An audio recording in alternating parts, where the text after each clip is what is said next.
Good evening. Welcome to PoliticIt podcast. We've got Trevor Lee, District 16. Yeah, it's good to be here. In the House. And basically, you just got through the Republican primary. Mm-hmm. Yeah. It was a lot harder fought than I anticipated it would be. Yeah. But came out on top, worked my butt off, and here we are. Yeah, it was. You got a lot of attacks. Yeah, it's interesting. You know, all the same things that I was attacked 2 years ago or 3 years ago is the same stuff they are rehashing again. Because with 2 years under my belt in the House, I had a good voting record, good track record of getting things done, tons of endorsements from the colleagues. And so it was more about, well, we're just going to keep going back to the things we didn't like 2 years ago.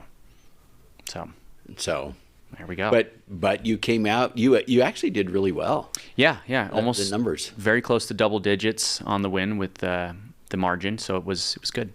Yeah. So that was the Republican primary, but you still got a challenger, right? Yeah. So I do have a challenger in the general election. The Democrat has not won that in almost 100 years. So that particular seat. Yeah. So we should be fine. It's not a swing area by any means. Yeah. That's very good. But it's not like you though. What? You have a big challenger here in the general. Well, you know, we'll have to see what happens, right? I mean, apparently the Democrats are targeting my race, but that's okay. They can put money into it. I read that article how they're nationally targeting it as one of the Senate seats they thought or think they can flip, and I say let's take it to them. What's interesting is it actually is a Republican area, and so it's interesting to me. I think it has more to do with policies I've worked on, right? The DEI stuff, the changes at the universities, which is interesting because that bill I ran to go back to traditional liberal arts education actually was adopted as part of the national platform. Yeah, that was really cool to see. In fact, I think even on all the DEI stuff that you've worked on, you have been vindicated. It's becoming more of a trend as we're seeing more and more companies get rid of that position, and more states are starting to look at banning it because it's, as you know, it's discrimination, reverse of what we're used to. Yeah, I think when we first started that war, it wasn't popular, right, to go after it. But I always felt like what was going on was wrong. So, I mean, it's kind of like you, right? I I'm up for a challenge. And one of the things I wanted to do is get your perspective on the National Party. I don't know what your perspective was. We were both at the National Convention, right? Mm-hmm. And so it was interesting to me, and the thing that hit me the hardest, I think, was that this was a clear move away from the country club Republican. Yeah. And I put it that way because that's kind of what it's been labeled across time, right? Yep. This is not, and this is the party of the Bushes and, McCain, Mitt Romney. It seems that there's a clear move away from that kind of progressive, let's expand the party by getting more people on the left to join us, right? To try to span that and be more accepting but it's interesting that to me, and I don't know if you saw the same thing, but what I saw at the convention was very much a party of people. Big tent. Well, and of the working class. Yeah. That's the biggest shift that I have seen. And this is why I love J.D. Vance as the pick. Because not only has he lived it, and I recommend if you haven't watched his movie or read his book, he is exactly what has happened to our party and Democrats or the elitists in D.C. selling out our jobs overseas in the name of free trade or conservatism is what they've branded it. Right. It also expands into wars, endless wars, the military-industrial complex. And those are the two biggest, well, and I'll say a third one that Trump won on in 2016, which is the wages being driven down from illegal immigration. And those three policy stances, the Bushes, even going all the way back even to start of Reagan, we've shifted as a party. And it's an 8-year momentum swing that we've seen, where 2016 was still contested. You had the, that Bush, Boehners, Paul Ryans going at the time, even, Mike Lee and Ted Cruz fighting. But as we have seen that shift now, 8 years in the making, it's now more a party of MAGA or a meritocracy. Like, this is the party of the working class. And what I loved about J.D. Vance's speech was he talked about, here is why you can't make a living wage being a blue-collar worker. Here is why you can't afford a home. And he laid it out in his speech, which was amazing. And I think it's resonating with the Rust Belt states, the ones that we hadn't won under the Bush, Romney Republican years. Right. Like, we have shifted that working class to our side. And that's the biggest difference that I see. And I think it's fantastic, because these are real solutions to things that put the working class American first, not the elitists. Yeah. I was trained as an economist. I'll always be an advocate of free trade. But when you have players that, like, for instance, China, a major currency manipulator, right? Normally, what would happen is the exchange rate would vary, which would then make their products relatively more expensive, and that just hasn't happened because of because they peg their currency against the dollar, right? So that doesn't float, and therefore that trade balance never happens. Well, that's just one aspect, right? Right. I mean, then look at slave labor. How do you compete with that? Then look at the not having regulations like that we do in here in America on all of your type of work you're doing. And then look at energy, right? Well, we handcuff ourselves and we make energy expensive because we do it in the name of being green. Right. They don't care. They're building coal plants. They're going as cheap and as efficient as possible. And this also goes into, like, let's say recycling. Like, we'll try to do what's right. China will just dump their plastics in the ocean and pollute the earth. And so we're not really at a free trade spot anymore, which is fascinating. Yeah. Well, hey, we're going to take a break and we'll come right back. Okay.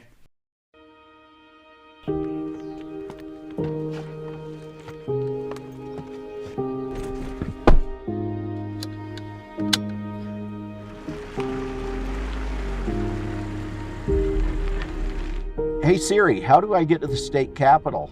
John, the fastest way to get to the Capitol is to make a lot of empty promises, to get help from special interest groups and endorsements from politicians. You will also need to buy a better suit. That's not going to work for me, Siri. You need to find another way. John, listen to me. If you're going to win your race, you will need to play the political game. You also need to use more hairspray and buy a golden retriever. Also, a new phone case would be nice. That's enough of this. John, are you there? Did you just leave me on the road? Fine. Keep your principles, John. My name's John Johnson. I'm not running to be part of a system, and I don't owe anyone special favors. I'm running to listen to and work for you. I'm running to get results.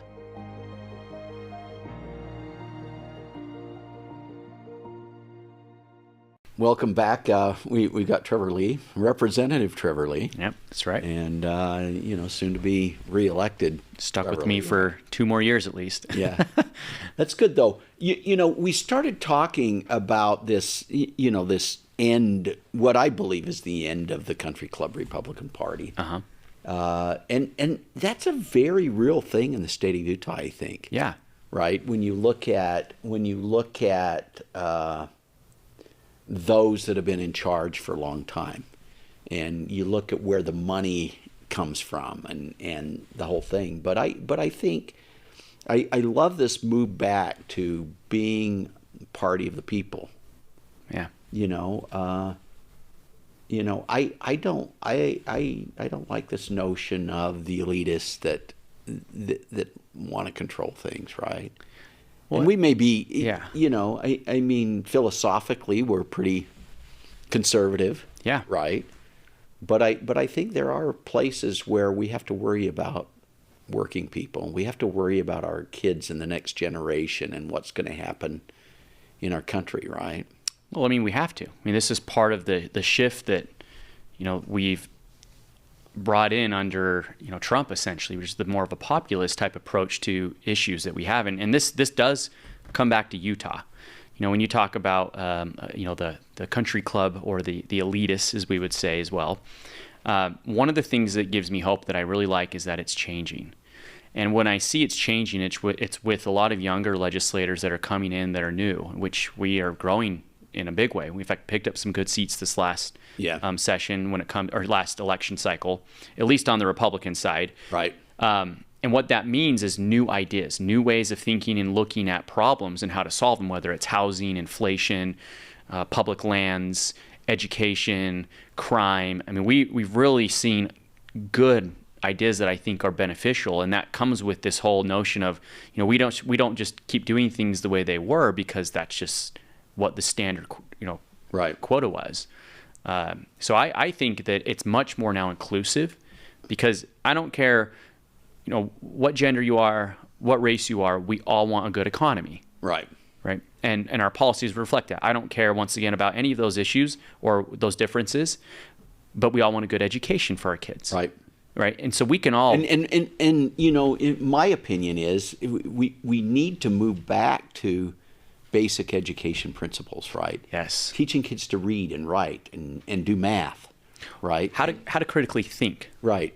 Thinking critically and getting out these political, people think I'm the one that's trying to cause this, political war in our schools. But I see a lot of the stuff that we've talked about really as getting that out. Right. Right. That's not a battleground for ideology. Right. It's back to basic principles. Can your kids read? Can they write? If we really believe in equity and helping kids get out of poverty, we're going to teach them how to read and write. And to go, I see in my own life. In my own life, my ability to move from where we were, which I really think with lower middle class, right, to actually achieving things was largely due to the fact that I did well in school. Yeah. I saw that as the thing that really pushed me, right? Well, and everyone lives in their world of, their perspective of how life is. And just because we as Republicans, or maybe more on the conservative side, look at a problem and want to solve it in a different way, doesn't mean we're bad or that we dislike education. We the end goal is the same. Once again, we all want to be happy. We all want, good lives, but it's just how we're going to get there and how we're going to do it. And just because you may have different ideas about it, which once again, you were right on the DEI stuff, doesn't mean that you hate education, that you're, racist. It's just, you're looking at this, how can we make it more fair, and how can everyone else have the same opportunities that we're allotted, essentially. And essentially, if you look at where we ended up on the DEI bill, all it was is a thing that says you have to be fair to everyone. Yeah. Right. Let's set up places where students can go to get help so they can succeed. Yes. Let's not judge people based on their race or their gender or their ideology. Let's just help kids that need help. And what I love about that is we saw the shift happen fairly quickly. I mean, from the Utah Compact till now. I mean, you saw, Governor Cox get on board too and was all in on helping us with this issue. And that was really cool to see, because I don't think you would have had our colleagues on board or the governor on board 5 years ago. Yeah. With this problem. Yeah, because coming into office, that was a big thing, that whole Utah Compact, and you saw a lot of people in the legislature signed on to it, right? That's right. And that's why I think it was a bit of a shock when I started dropping bombs on DEI, right? Because they were all saying, "Wait a minute," But I think as time went on, they realized that this was not going in the direction that they hoped. Right. And you brought up Governor Cox, and I really do appreciate him, the move that he took on DEI. That helped a lot, right? And now we see this shift from, when we were at the convention, right? I mean, he came out on CNN and he basically said he couldn't vote for Trump. And then as the events occurred, right? I mean, Trump gets shot. appointment of J.D. Vance, the move from the country club Republicans to the party of the people, right? Right. Nikki Haley came back to the convention. I see this unification happening, and quite frankly, I was very happy that Cox was reflective on that and basically saw the same thing that we saw. Yeah, I mean, it's what we need to win, right? We need all hands on deck. We need to have as much help, as much strength and unity as possible to take back, the executive branch of government, some Senate control, more seats in the House, which evidently will help with judicial picks. And it's a good flow that we're going to need to happen to move forward, especially with this new idea of where we are as a party. So I applaud him for coming out and supporting and backing Donald Trump now. I mean, that's huge. And that's not easy to do. I think that's been one of the hardest things as we've seen the party move, is to have Republicans say, you know what, I can get on board with this. That's okay. Right. It's okay to see some change. And I may not agree with everything in it, but it's much better in every aspect than what we have or could have in the Democrat side. Right. And this election really is kind of a wake-up call. Phil Lyman did a lot better than people expected. Mm-hmm. I think, in some ways he has Governor Cox to thank for that. That speech at convention got people stirred up, right, and they wanted to defend the things that they saw were important. But more than that, and that is that this reflection of looking at what happened, right? I mean, Don Ibsen should have won his re-election by a long ways, given the stuff that he's done for his community and stuff like that. But I think there's this disconnect of where the people are versus where the politics are. Right. And I applaud Governor Cox for actually seeing that shift occurring.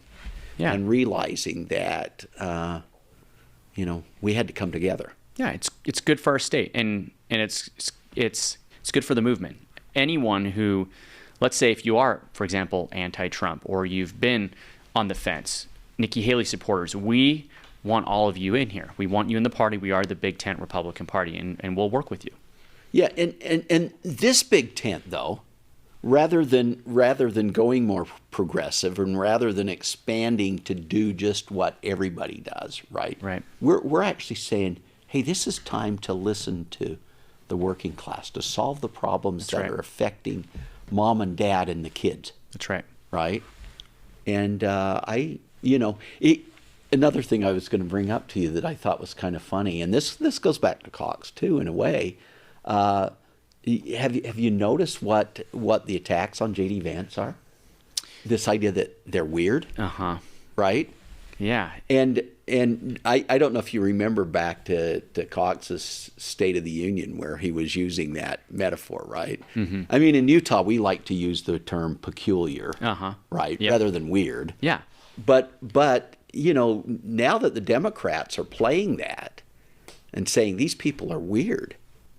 Well, and what is weird? Well, right? It's like it's weird because it's different than what they're doing. And here's the other thing too, like attacking J.D. Vance or the governor calling us weird is it's because a lot of these other groups can't beat us on policy, right? Our the issues and our actions speak for themselves.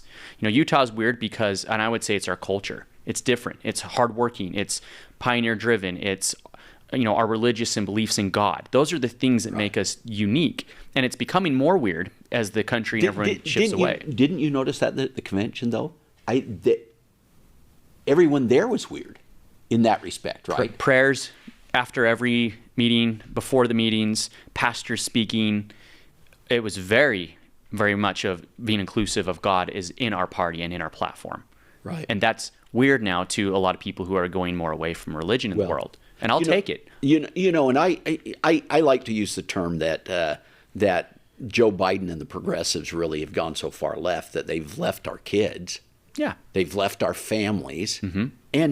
And largely they've left sanity. Well, and that's why if you think about that term weird. That's why they use it, because they can't beat us on policy. In fact, that's the issue right now, since Kamala has been designated the presidential pick for the Democrats, you can't get her off a script talking about policy anywhere. I mean, her past is so liberal, so radical. It would be so detrimental to our country. I mean, you want to see what's going on in Venezuela and how sad that is? That is the policies that Kamala Harris has. And so when you can't win on that because it's not popular to go out and say, I want to tax you. It's not popular to go out and say, I think I have more control over your children than the parents do. Right. It's not popular for a lot of those positions to say, I want open borders. And when you can't win on that, you have to go and say, you're weird. Yeah. So if you can get her off script and just talking, it's not good. You know, going back to the convention again, John Curtis. Yeah. Okay.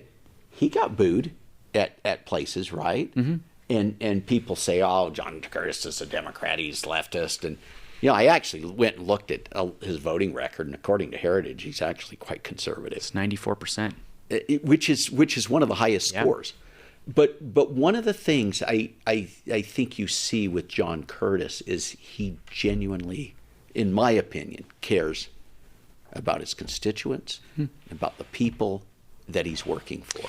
Yeah, I mean, it's funny, you can do what the governor wants, which is disagree with him, and he will disagree with you on policy. But there is no doubt in his constituents' minds, and this is why he's never lost an election since getting into Congress, is when you talk to him, you feel the sincerity. You feel that has your best interest at heart, even once again if you disagree. And that goes a long ways. I mean, we saw a lot of candidates in a lot of variety of different races around the state. And the ones who were genuine with their beliefs and didn't try to change who they were came out on top. Yeah.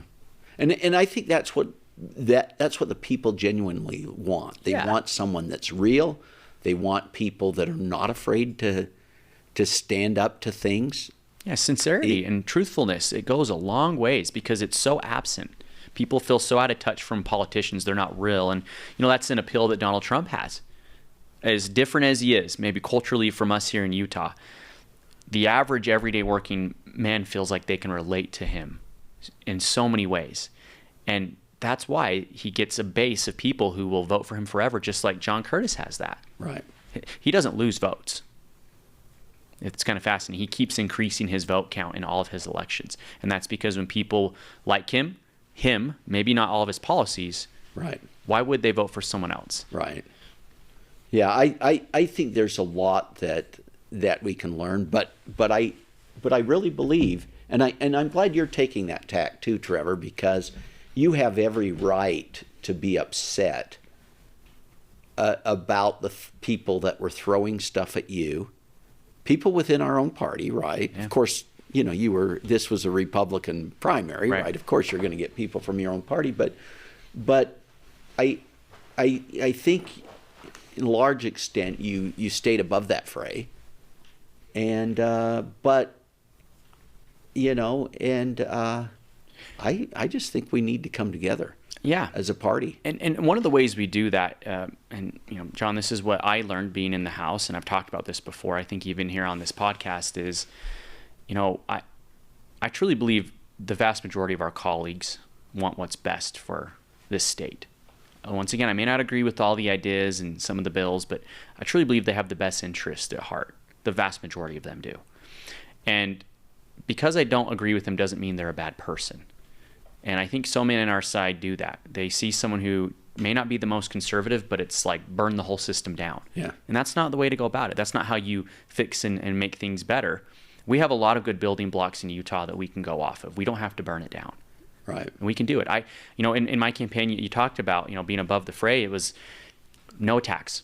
No tax on my opponent, no tax on the people who were helping and endorsing her. It was, here's my record, here's what I can present to you. I can run on that. It's good. And until you disagree with, you know, how I'm voting and the bills that I'm putting forth, then, and if I'm listening, which I do, then why vote for someone else? Right. Right. Yeah, you might have different opinions. You might go about things differently.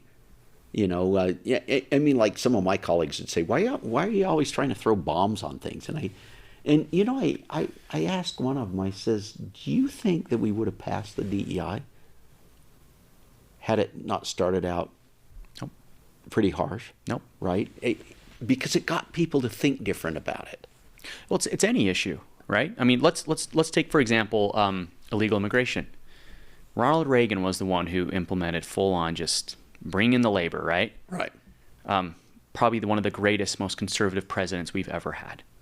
So that shows you right there that as it's gotten bad enough, and we've seen a lot of heavy criticism. I mean, it took a lot up till Donald Trump to say, hey, like, you're bringing drugs, there's crime, there's a lot of negatives that are coming from this. Right. Before people have been acting. And now it's states are acting on this because they're like, we can't keep this up. And you have to criticize it. You have to, I wouldn't even say it's bomb throwing. I think that's the way people say, you know, we disagree with them, but we can throw some facts out there. Right. And if they don't like it, they say maybe it's bomb throwing. Right. But it's definitely necessary. But how do you move things? Right? Yeah. How do you move things in a positive position, right? And that's what we do as our bodies in Utah. We move things together because we're allowed to have our disagreements and still realize the end goal is not the sum of one individual. It's collectively what we're doing here. And so as long as we're doing that and we are being, civil, we're going to get things done. How can we continue this move to bring the party together? I think people need to be as involved as possible. Don't get discouraged maybe because your candidate didn't win. I think the grassroots level of people that are growing, that are more involved, is getting bigger, but it needs to keep going. There's nothing worse than having someone who was involved, for example, in caucus for their whole life and then decided, oh, I'm not going to go anymore. No, keep going. Keep growing that group. It's important. So stay involved. And I think the other thing too, John, is, and this could be hard for any of us, you, me, any politician, anyone that's in a position of authority, is to be humble. You know, we're not right about everything. I am definitely not right about everything. But it's being willing to change when you and admitting that you were wrong about something. I think that's another way to move forward. I think that took humility on Cox's part to come back and say, you know, bringing the party together is more important than my ego, or, you know. And that's my biggest criticism of, like, Mitt Romney, for example, is he'll continually put his self and his whatever this Trump derangement syndrome over the greater good. I mean, to the point where he won't even vote for Donald Trump. Right. That is what is more damaging to our party and our Big Ten and moving things forward than anything else are Republicans who can't see the big picture. Like, you and I don't agree with Trump on everything. No. But we can also understand and get that I don't agree with Joe Biden or Kamala Harris on anything. Right. Take your pick. Yeah. To me, that... Well, and see, that's the contrast, right? Yeah. And if more in our party did that, or had that mindset of, like, look, I may not agree, like, they're not all going to be Mike Lees. Right. That I would still rather have someone who's going to agree with me even 50% of the time over nothing. That's how you keep moving and progressing. But to not vote or vote third party or not back our nominee, like, we are weakening our system, our group that we have. And we need everybody on the We team. need everyone. We have to, because Trump needs to win big in Utah. He does, and I think he's going to. It's a symbolic. It's really a symbolic thing of saying, "Hey, we understand where mom and dad are, and where the working class are, and we're going to do everything we can to make our country great." Everyone needs to remember that we are voting for policies that affect us. If you may think Donald Trump is an immoral man, well, his policies aren't going to hurt your family like Joe Biden or Kamala Harris's are. I mean, there's night and day difference. We've had 4 years of it. So a lot of that whole he's a dictator stuff, it just doesn't hold any weight. And so, yeah, I think we're going to do much better than people realize in Utah. But more importantly is they did a poll recently. I don't know if you saw this on Twitter, which was of religious groups, you know, Catholics, Protestants, Jews, and then Mormons is what they categorize this as. 80% of Mormons identify or will vote for Trump, which was the highest of any religious group that they polled. I mean, Jewish... That says a lot, doesn't it? It does. Because you hear a lot, no, there's no way a Mormon can vote for Trump. It just isn't even close to the truth. But you have to look at it as a whole, right? Correct. And say which moves us in the right direction. Yep. And that poll, had, over 1,200 respondents. It was it was a good size poll to go off of. And I think that our election this November will reflect how Utah votes, that you'll see probably Trump's biggest win ever from our state that he's had. I mean, this will be our third time that our state has been able to try to vote for him, and you'll see it even more than 2020. Yeah. Well, I certainly like the feeling I had at the national convention. Yeah. Right. It was unifying. It was. And I think I can see us as a party in the state really coming together. Different factions. Now we're all of a sudden saying, hey, we need to focus. Yep. And that comes from our elected officials and state leaders starting and leading that, hey, I can do this. So that's why I applaud Governor Cox once again, for doing that. I mean, he is essentially the leader of our state. To get him on board has been big. Yeah, I think so too. Well, Trevor, we're out of time, but thanks for coming in. Thank you. Anyway, nice discussion. Yeah, it's always good to be here. Yeah. We'll see you guys next week.